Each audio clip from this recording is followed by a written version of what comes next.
Salut Lette. Eh bien, écoute, Chris, enchantée de te voir en visio. Ça fait plaisir de se rencontrer, de mettre un visage sur un nom. Pareillement. Donc, du coup, je t'ai invité aujourd'hui pour faire ta connaissance, en fait, puisque en ce moment, on est en plein démarrage de la prépa BPGEPS Online, la cinquième session qui commence donc là le 17 janvier. Et Entendu, du ouais. coup, je me suis dit, voilà, c'est l'occasion d'aller un peu enquêter vers les anciens, entre guillemets, pour voir un petit peu que sont-ils devenus. Et donc, Frédéric Balusso m'a dit, mais va voir Chris. Donc, je te remercie vraiment d'avoir accepté l'invitation. Et, euh, et Avec déjà, plaisir. je voudrais te demander déjà de te présenter, voilà, qui tu es, où tu habites, quel âge as-tu, d'où viens-tu? Eh bien voilà, je me présente. Chris, chance d'être un jeune retraité militaire, donc 47 ans. Aujourd'hui dans la région niortaise. J'ai fait la prépa BPGEPS qui s'est vraiment très très bien passée puisque j'avais énormément de doutes après 28 ans de carrière militaire. De connaître un petit peu ses compétences et son niveau et où se situer. Donc, je suis parti dans cette aventure et je ne peux que conseiller cette aventure d'une. Et en second temps, elle m'a appris après à m'épanouir dans ce métier de coach sportif. Voilà. J'ai eu D'accord. l'occasion de faire ma prépa en suivant sur le CREPS de Bordeaux, Ok. avec de ce fait euh, la salle de fitness qui se prénomme eFitness, située à Bordeaux, au plein centre de Bordeaux, dans le Triangle d'Or, entre le jardin public, les quinconces et puis les quais, donc très très bien situé. Donc un an de formation formidable, un petit peu particulier puisque nous aussi on a commencé avec le Covid. Et à D'accord. l'issue, j'ai pu directement être embauché à l'Orange Bleu de Mont-de-Marsan où je résidais. Top. Génial. Et c'est Voilà. ce que tu visais au départ quand tu avais voilà, envisagé ta reconversion, c'était ton objectif ou même un rêve que voilà. Qu'est-ce Alors, c'était mûrement réfléchi parce qu'on ne quitte pas l'institution comme ça, surtout que c'était déjà un Ouais, premier métier passion. Et je ne me voyais pas vieillir, mais je voyais que j'étais arrivé à bout de mon expérience militaire et de tous mhm. les postes occupés. Et il me fallait un métier d'action, D'accord, un métier de transmission. Et j'étais toujours dans le sport, dans multiples sports. Donc, d'accord. je ne voyais pas autre. Disons que j'avais de la difficulté à me voir dans un autre métier et pouvoir m'accorder ce créneau sport qui était à minima de 2 heures par jour. D'accord. Et du coup, c'était en quelle année ça que tu t'es reconverti? Alors, je suis parti en reconversion professionnelle en 2000. Alors, nous sommes en 2022 aujourd'hui. Oui. En 2019, j'avais mûri ça et en 2020, je partais sur la reconversion. Alors, si on fait un retour en arrière en 2019, Oui, même un petit peu avant, on va dire fin 2018, tu es encore militaire. oui, je Tu te suis encore poses, militaire. Oui. tu es encore militaire, tu te poses la question, en fait, voilà, que va être mon devenir? Voilà, enfin, tu as quel âge à ce moment-là? Tu es sur les. J'ai 45 ans. Tu as 45 ans, donc qu'est-ce que je vais faire après, etc. C'est quoi ton état d'esprit à ce moment-là, en fait? Quelles sont les peurs que tu peux avoir? Ben, énormément de doutes déjà et de la peur de l'échec. Mhm. Pour moi, c'était inconcevable, n'ayant fait aucun échec dans mon milieu militaire et professionnel. Je ne me voyais pas aujourd'hui à 45 ans repartir sur les cours Ouais. et être avec une population de jeunes aux alentours. Oui, Ça m'inquiétait pas trop en soi puisque j'encadrais énormément de jeunes pour les former. d'accord. Donc, c'était pas trop un doute. Ce qui m'inquiétait, c'est d'avoir que eux aient une facilité d'apprendre. Et moi, avec cet âge, et puis qui n'est pas vieux en soi, mais Non, qui quittait les bancs d'école bien plus tôt qu'eux, en plus, me trouvais oui. avec cette difficulté d'apprendre, surtout sur la partie scolaire et non pas physique. Et du coup, le fait de quitter justement l'armée, voilà, une institution extrêmement, extrêmement cadrée, et de repartir sur les bancs de l'école, Comment tu l'as vécu cette expérience finalement? Mais elle a été bénéfique pour moi. J'ai été de suite mis au rang de responsable de classe Ah, d'accord, ok, de par mon âge et de par mon charisme aussi, et puis ma façon de voir les choses. Ça a d'accord, été très très simple. Les jeunes se sont vite confiés à moi, vite attachés. J'étais vraiment le d'accord. fusible, l'intermédiaire entre la partie cadre et puis la partie élève. C'était très très bien. Et Là, ça tu fait parles dans le cadre de la prépa ou après dans le BPGEPS? dans le BPGEPS lui-même. Dans le BPGEPS lui-même. Donc, du coup, ça a été une force finalement. En fait, ta personnalité a Tout à été une. fait. Mes doutes ont été une force à l'issue, quoi. Et le fait d'avoir fait la prépa, du coup, est-ce que tu penses que ça a joué un rôle dans cette transition entre l'activité professionnelle et le retour aux études? Pour moi, elle était évidente. D'accord, Avec lors de cette réflexion, je fais cette prépa ou pas, il y a un coût financier, que faire, est-ce que je vais me planter ou pas? Je la conseille à tout le monde. d'accord. Franchement, c'est un bien-être. Déjà, on commence à mâcher le travail de Mhm, l'écrit. On voit tout ce qui est anatomie, la façon de faire. On a après le présentiel avec Fred et les élèves où on se rencontre, où vraiment c'est fort d'expérience. ouais. Et on se teste les uns aux autres. On peut voir les qualités, on peut se positionner aussi Mhm, et voir à quel niveau on se situe. Et on a ce retour de Fred de son expérience professionnelle dans le milieu du sport et qui nous donne vraiment un niveau. Parce que d'accord. j'avais beau avoir mes niveaux militaires, ce n'était pas les niveaux vus de l'extérieur. Et oui, oui, bien sûr. Et Donc, aujourd'hui, tu es dans un tout autre univers, du coup, puisque... Alors aujourd'hui, tu fais quoi exactement? Raconte-nous un peu, fais-nous rêver. déjà aujourd'hui, je suis coach sportif, voilà, et vraiment heureux déjà d'une part parce que je m'épanouis à 200% dans ce métier. D'accord, Euh, J'avais une toute petite crainte. C'était que j'étais vraiment passionné du sport et je ne savais pas si je pouvais transmettre cette passion. d'accord. Et alors, cette Voilà, crainte, elle est toujours là aujourd'hui? absolument pas. Alors, qu'est-ce qui t'a aidé? Ça a Abs- été quoi tes outils là? Quels ont été, qu'est-ce qui t'a aidé à passer cette peur? Et bien déjà, le duo Camilla-Fred, Ouais. parce que le fitness était une passion pour Camilla aussi. Et Mhm. on a pu se rencontrer plein de fois encore en suivant sur Bordeaux et ailleurs. C'était vraiment, c'est vraiment une amie aujourd'hui. Et, euh, et cet élément déclencheur était est-ce que j'allais bien me situer dans le fitness en prenant les deux options? Pour moi, D'accord, c'est une évidence, mais j'avais besoin de confirmation.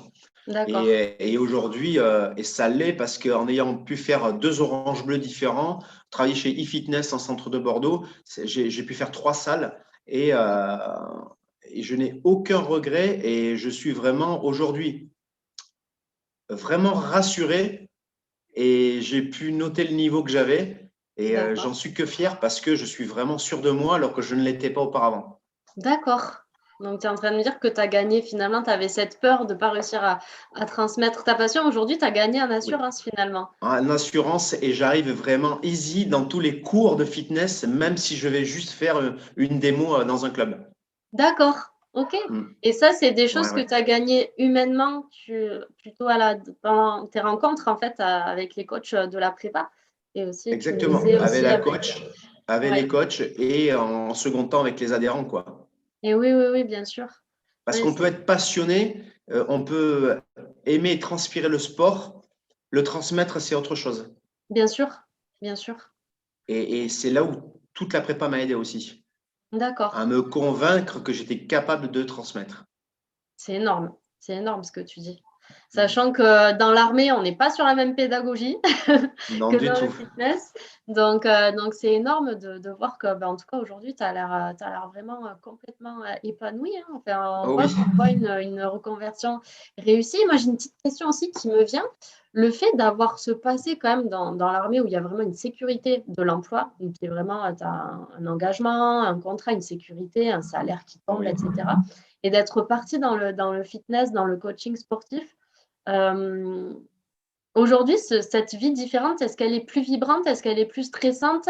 Est-ce qu'elle est, comment tu pourrais me dire? Alors, on va pas forcément rentrer dans les détails de salaire ou autre, mais en termes Oui. de quotidien, voilà, de qualité de vie, est-ce que tu peux me faire un petit Alors, comparatif? oui, alors on peut faire un comparatif. Alors on ne peut pas comparer les salaires. Ils sont Oui. incomparables. Mhm. J'avais un métier passion qui était bien rémunéré, Mhm. avec beaucoup d'avantages, comme beaucoup d'inconvénients aussi. Il fallait faire la part des choses. J'avais pris ce métier pour tous ses faits, sans Oui. aucun problème. Et je ne me voyais pas avec un second métier, un métier alimentaire. Il me fallait D'accord. un second métier passion. Mhm. Et donc, du coup, de ce fait, la bascule sur le sport.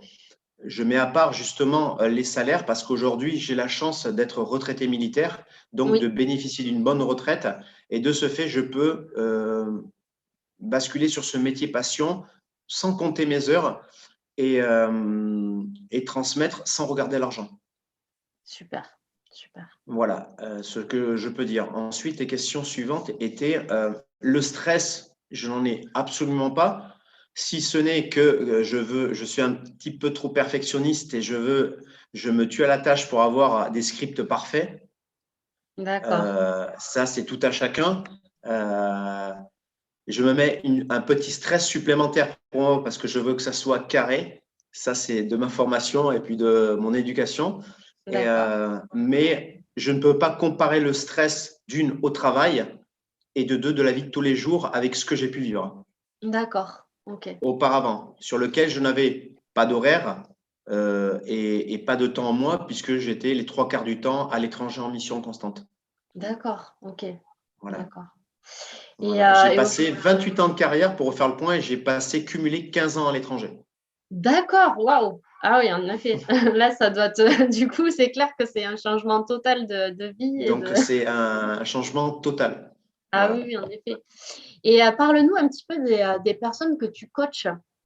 Du coup, depuis, il y en a que certains que tu suis peut-être depuis, plusieurs, mois, voire plusieurs années maintenant. Oui. Quel est le retour? Qu'est-ce que ça t'apporte, toi, finalement, d'avoir le retour de leur part?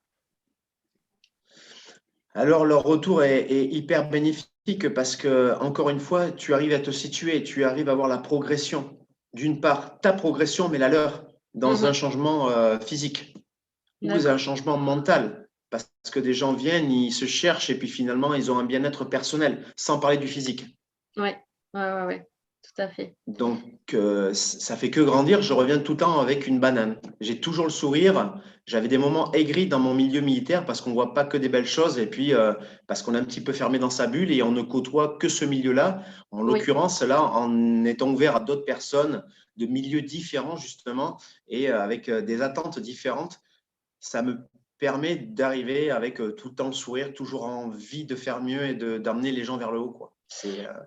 Mais c'est énorme ce que tu dis et je suis heureuse de te l'entendre dire parce que là, jusqu'à aujourd'hui, toutes les personnes que j'ai au téléphone, en fait, qui souhaitent postuler pour la prépa online, ben voilà, quand je leur demande de se visualiser, en fait, ils me disent tous, mais moi, ce que je veux, en fait, c'est pas forcément aider quelqu'un à perdre, alors à perdre du poids ou alors à juste se dessiner un corps de rêve. Bien sûr, ça me plaît, mais en fait, il y a une recherche beaucoup plus profonde de développement personnel, en fait. Mais autant de la part du coach que du coaché, finalement. Il y a vraiment une Exactement. évolution qui s'est faite. J'en ai parlé à Frédéric aussi et à Laurence Brossier.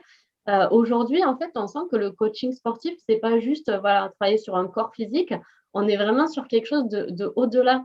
Et du coup, de te l'entendre dire, ça confirme vraiment les tendances en fait, de ce que les nouveaux recherchent en fait. Oui, alors en fin de compte, il va falloir. On a évolué dans le coaching aussi, et il n'y a pas que cette enveloppe qui est physique. Il y a aussi le mental qui compte énormément et le bien-être des gens. Ouais. Et on l'a vécu avec ce confinement où il a fallu être présent et toujours faire de la visio, même si on n'avait Oui. plus de contact. Tout à fait, tout à fait. Et même si c'était dur, il a fallu que nous aussi on se réadapte et on trouve d'autres méthodes de Bien coaching. sûr. Ça a été super pour nous, très bénéfique. Et on a pu du coup se diversifier, se digitaliser. Et je trouve Tout à ça fait. aussi très bien et encore une nouvelle expérience. Et est-ce que le fait du coup d'avoir fait la prépa, d'avoir suivi la prépa online, ça t'a aidé à digitaliser ton activité derrière et ta communication avec les coachés? Alors, pas encore, mais D'accord. j'y songe. Ouais, parce que dans un futur proche, pas ici, c'était déjà évoqué avec Fred, j'envisage de m'installer. On avait pour objectif de partir sur l'île de la Réunion, oui, mais peut-être que je vais éventuellement changer de destination avec ma nouvelle compagne, d'accord, puisqu'elle se trouve sur Tahiti. Donc, d'accord. je pense me digitaliser en étant sur place là-bas dans un moyen terme. Ok, ben, j'en profite pour faire une petite parenthèse. L'île de la Réunion, on vous embrasse. J'ai vécu là-bas quelques années, donc J'y ai passé, j'en suis tombé amoureux et moi, j'ai vécu en Guyane. ah, mais magnifique. Ben, voilà. Eh ben, on les embrasse tous hein, s'ils nous écoutent. Ils nous écoutent, la Guyane, la Réunion, les Antilles, le Voilà, Pacifique, on est avec vous. on est là, on est avec vous. Et du coup, si tu avais un petit message à faire passer à ceux qui nous écoutent aujourd'hui, qui souhaitent postuler, Ouais, qui ne sont pas encore trop décidés, parce que voilà, c'est quand même un investissement, il faut en parler. Il y a un ouais, investissement j'entends. financier, il y a un investissement personnel en temps. Et c'est voilà, il faut passer du temps à étudier, à travailler. Et c'est une décision en fait à prendre un changement de vie qui n'est pas à prendre à la légère. Si tu avais un mot à leur transmettre, un conseil, ce serait quoi? Alors, vraiment ne pas hésiter, d'accord? Au-delà de l'aspect financier, ce qu'on va investir aujourd'hui dans cette préparation, elle sera rendue fois 10 en retour, d'accord? Et non seulement pas qu'au niveau argent, mais au niveau personnel aussi, Mhm. d'accord? Ça, D'accord. c'est une évidence. J'étais moi aussi en train de compter mes petits sous, à me dire comment je vais faire pour ma reconversion. Et ça m'embête parce qu'on a la reconversion à payer, le CREPS, etc. Il y a le budget école et on a ces budgets où on perce un petit peu le portefeuille. On se dit, bon, mais on retire ça et on met ça, mais est-ce que c'est pas de la flûte? Mhm. Est-ce que je vais pas me casser la gueule? Qu'est-ce qui m'attend de l'autre côté? Je ne vois rien, je ne sais pas. Alors oui, je fais des recherches, je vois que Frédéric a un passé. Mais on est tous aussi frileux de ce mode digitalisé qui, entre guillemets, des fois risque l'arnaque. Et Bien sûr. donc, je peux leur dire à ces gens frileux, à ces futurs coachs, vous pouvez y aller déjà les yeux fermés parce que c'est une superbe équipe qui grandit aujourd'hui, je le vois encore, Oui. et elle ne vous laisse pas tomber parce qu'aujourd'hui encore, 2 ans, 3 ans après, on a toujours des contacts avec ces gens-là qui prennent de nos nouvelles, savoir comment on va, comment on a évolué, où c'est qu'on se trouve aujourd'hui. Voilà. Et ce réseau-là, eh ben, c'est une pieuvre avec d'immenses tentacules. Tout le monde se connaît, c'est un énorme réseau et on est tous en relation suivant. Donc, n'hésitez surtout pas. Super. Et si tu avais un petit mot pour ceux qui nous ont rejoints déjà, qui se sont inscrits, ça y est, qui se sont lancés, un petit mot d'encouragement. Ils vont commencer là le 17, donc ils sont au taquet, ils t'écoutent. Eh bien, les amis, ne perdez pas la foi. Soyez motivés du début jusqu'à la fin et vous êtes agréablement surpris, je vous le garantis. Eh ben, merci Chris. Écoute, c'est super motivant. Et je te remercie d'avoir pris ce temps avec moi pour partager avec toute la communauté de réussir son BPGEPS. Donc, écoute, on reste en contact. On te Ça remercie marche. chaleureusement. Et puis, je te dis à très bientôt. À très vite.